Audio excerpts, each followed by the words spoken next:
বর্তমান যে রাজনৈতিক মেরুকরণ তা নানানভাবে ওলটপালট হয়ে যাচ্ছে। বিভিন্ন দলের জোট, এই জোট ভেঙে সেই জোট, এক একজন রাজনৈতিক দলের সদস্যগণ এক একটা থিওরি নিয়ে জনগণের সামনে উপস্থিত হচ্ছেন।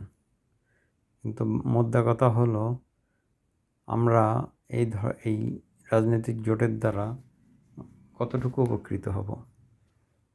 বস্তুতপক্ষে সবাই কিন্তু তার নিজ নিজ মতাদর্শ, নিজ নিজ রাজনৈতিক স্বার্থ এগুলো নিয়েই জনগণের সামনে হাজির হচ্ছে, কিন্তু জনগণের মনের কথা কেউ বোঝার চেষ্টা করতেছে না। সুতরাং বিগত রাজনৈতিক দিনগুলোতে গত 20 বছর বা 30 বছরে একটা মেরুকরণ ছিল, একটা জনগণের ভোট দেওয়ার একটা পছন্দ অপছন্দ ছিল।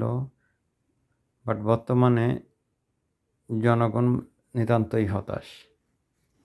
আমরা চাই বাংলাদেশ সমৃদ্ধির পথে আগাক, কিন্তু এই সমৃদ্ধিকে নেতৃত্ব দেওয়া বা কে এগিয়ে নিয়ে যাবে তা সত্যিই জনগণের জন্য একটা চ্যালেঞ্জ।